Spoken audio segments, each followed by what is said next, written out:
Hello mga kabibig! Welcome back sa ating bagong YouTube channel. Ito ang pinakamaingay na YouTuber sa balat ng YouTube. Ako si Kabibig, maglabag-labag ng tao with evidence. Ako, nakakahiya naman to. Oo mga kabibig. Kasi si Congressman Dan Fernandez ay kinorek ni Attorney Bundok. O si Jimmy Bundok ba? Yung tatakbong senador. Tanong ko, ako parang gusto ko na si um, Attorney Jimmy Bundok. Gusto ko na siya maging senador kasi ang dami niyang alam. Oo kabibig, wide, anong tawag yan, knowledge at talagang karapat dapat siyang maging senador. Bakit? Isa ito ha sa mga qualities na pwede niyang magamit kung uupo siyang senador. Alam niya ang batas. Nako, nakakahiya. Kongresista kang nakaupo sa kongreso sa kamara, naghiring-hiring ka. Tapos mali-mali yung mga sinasabi mo. Mali-mali yung mga sinasabi mong pwedeng kasuhan ka o kung ganito, nag-explain ka pa. Ano ba naman yan? Oy, Dan Fernandez, nakakahiya. Walang alam sa batas. Kinorek ni Atty. Bundok, mga kabibig. Nako, ano pa naman to? Hindi pa lang tayo ang nililito ni Dan Fernandez. Pati daw ang auto chat Fernandez.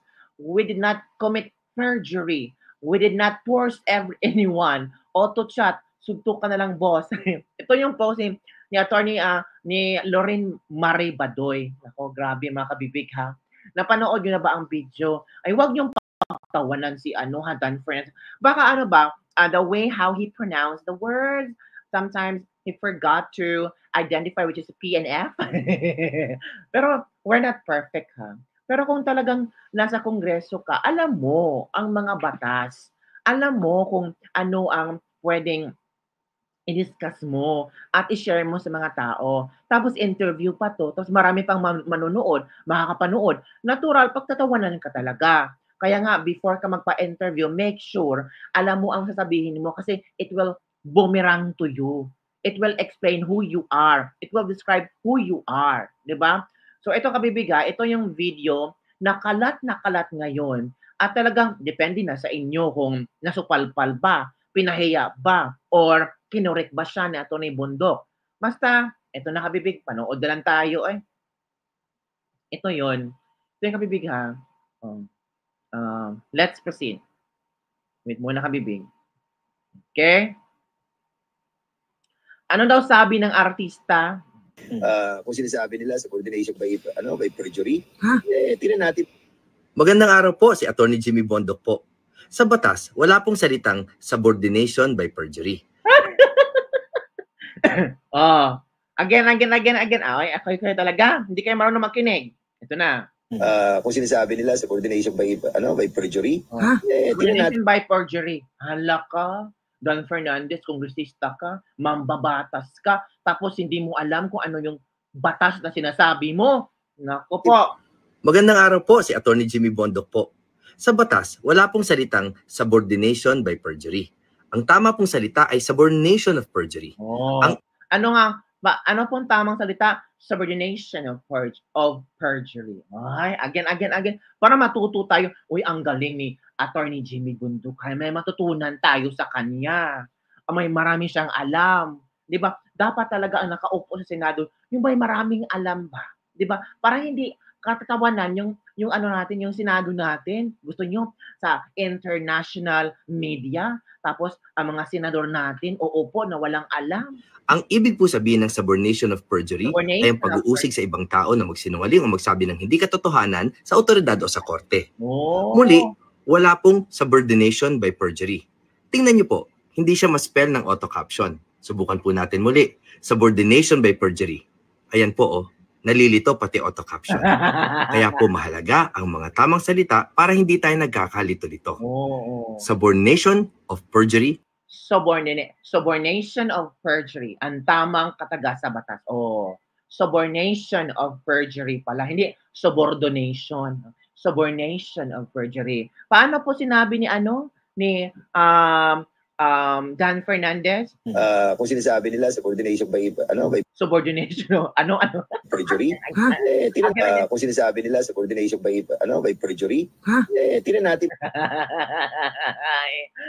Bahala na kayo dyan. Spell ng auto-caption. Subukan po natin muli. Subordination by perjury. Ayan po, nalilito pati auto-caption. Kaya po mahalaga ang mga tamang salita para hindi tayo nagkakalito-lito.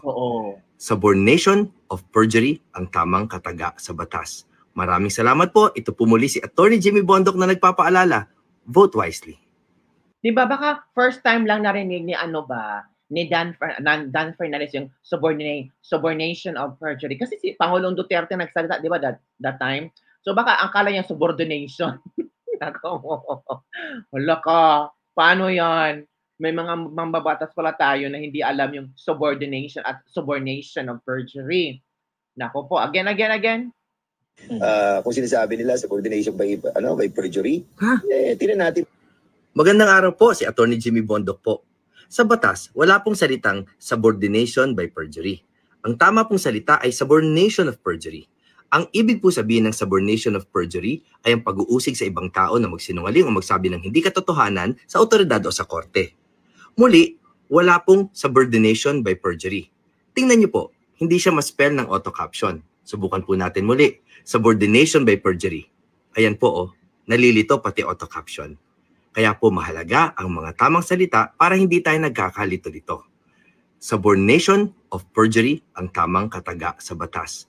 Maraming salamat po. Ito po muli si Attorney Jimmy Bondoc na nagpapaalala, vote wisely. Ito yung artista na talagang senior siya, artista siya, tatakbong senador, pero attorney. May bala siya para pwedeng piliin mga tao. Kasi yung ibang tao, ayaw na namin sa artista kabibig.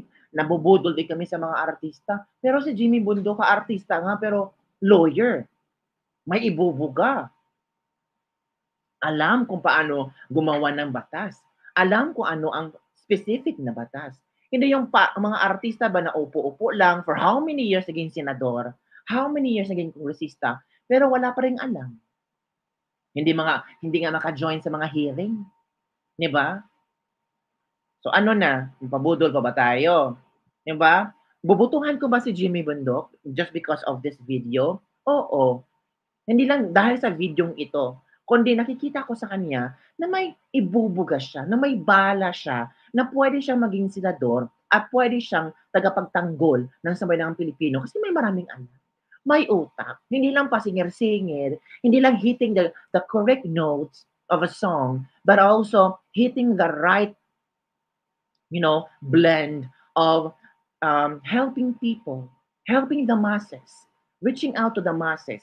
Kasi alam ni Jimmy Bondoc how to connect to people eh. Alam ni Jimmy Bondoc kung ano ang pangangailangan ng tao. Alam ni Jimmy Bondoc kung paano matugunan ang pangangailangan at ibibigay na tulong ng mga tao. May utak. Di ba kabibig? So, depende sa inyo kung ibubutuhan nyo ba si Jimmy Bondoc. For me, pwedeng maging senador si Jimmy Bondoc. Kasi may bala. Lawyer natin. Oo. Ako. Kayo na ang bahala kabibig ha. Kung gusto niyang butuhan or hindi. Ito naman po ang mga komento ng ating mga netizen.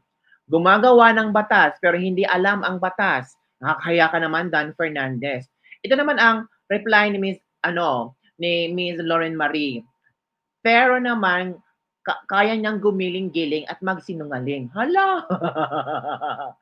Mismo, Doc. Unfortunately po, ito pa po yung unfortunately niya. Tingnan natin ba yung unfortunately niya ni Dan Fernandez. Kasi maraming nagsilabasan ngayon ng mga video ni Dan Fernandez. Ito. Wait muna. Ito yung kay I think it's naging unfortunately, let us check this video ha. Unfortunately daw, may video unfortunately. Tignan natin ha. Okay.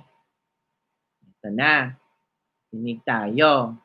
Sige, go. Ganyan yung mga lawmaker nyo, hindi nila alam gamitin yung unfortunately na word. Unfortunately, yung sinasabi niya coercion and harassment, it never happened. Sayang! Hindi daw nangyari. Alam mo yung sinabi niya? Unfortunately, yung sinasabi niyang harassment and coercion, it never happened. Unfortunately! Ay, oo nga, no?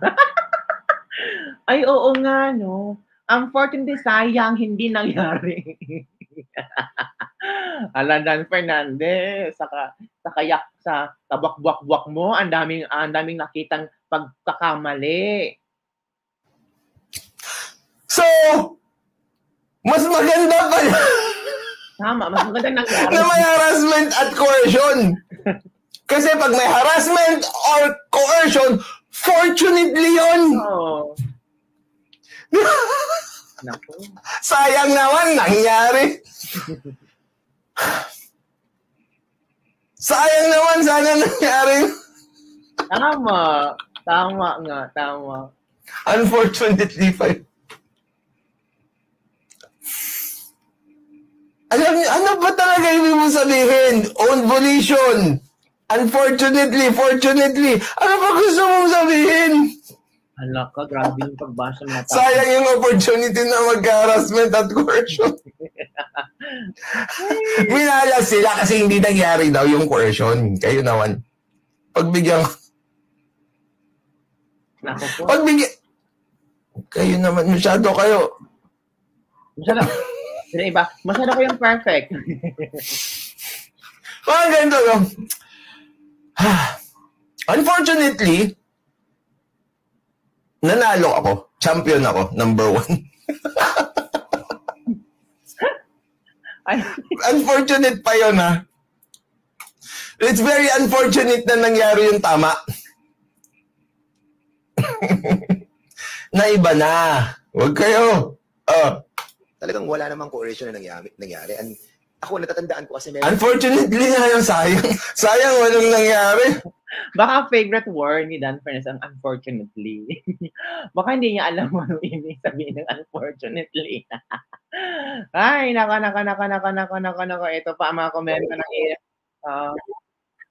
po ang iba mga komento ng ating mga netizen. Talagang grabe. Nakaka-annoy na yung pang-English na hearing. Halatang walang alam. Bukod sa din niya alam, sinasabi niya, dapat kausapin ang Bukod sa din niya alam ang sinasabi niya, malamang di rin niya alam na di dapat kausapin ang resource person in private and while in session na walang abogado. Malamang nasanay silang ganun ginagawa at tinatakot ang mga resource persons to agree to what they want. Tama nga. Kasi sabi niya, kakausapin pa na, i-vet pa nila yung mga resource person. Kung meron silang makuha sa resource person, doon pa nila ipapatawag ang kalang abogado, which is very foul. Diba? Dapat sana kung gusto mo kausapin, dapat nandyan ang mga abogado kasi para i-take note lahat ng nangyayari. Diba? Walang standards yung mga yan, moral and others, parang sindikato. Hoy, Dan Fernandez, wala pong subordination by perjury. I cannot. Senator Jimmy Bundok lang sa kalam. Umamin na nga si Boy Dila Abante na may nangyaring pag-uusap, lawyer. You have the looks, but you can't match the brilliant mind of the former president. Oh, tama. Paano naging congressman yan? Puro lang papoge, nagdunog-dunugan, at nagbubuli lang sa kamera. Subordination of perjury ang kes. Ito ba? Pumara na ang mga mas bright jud Bisaya do kay kasabot man ta sa suborno to bribe something into lying. Subordination. So, nako. Ewan ko. So, yun lang kabibighan. Ang pag-usapan ito, talagang grabe naman kayo mga kabibig na kung saan pinagtatawanan nyo si Congressman Dan Fernandez. Wala namang, kasi this is disclaimer lang tinitingnan lang natin quality ng ating mga politiko. Dapat ba natin silang ulit ihalal? Ganito ba ang gusto nating quality ng ating mga politiko? Ano tawag dito? Proud ba ang mga politikong hinihalal natin? Kasi nabudol na tayo ng ilang beses. Pabubudol pa ba tayo? Diba? Don't pull me. Diba? Nakakaano ng English niya kasi. Dapat sana mag-Tagalog na lang para mailabas kung ano talaga ang totoo. Hindi yung unfortunately. Kaya talaga mga kabibig. So, ano ang iyong komento tungkol dito na parang kinorek siya ni Attorney Bundok? Nakakahiya ba ito mga kabibig? Ito ba'y nagpapakita na walang alam sa batas si Congressman Dan Fernandez? Hindi naman ibig sabihin na walang alam. Baka nakalimutan lang or baka bago lang sa kanyang pandinig. Di ba? No, di ba?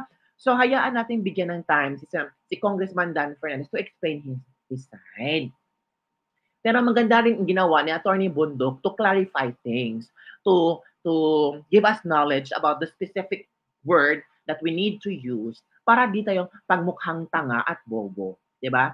Salamat, Attorney Bundok. And please, don't forget to like, subscribe, and share this video. Kung gusto nyong i-vote si Attorney Bundok, Jimmy Bundok as a senator, ako, depende na sa inyo.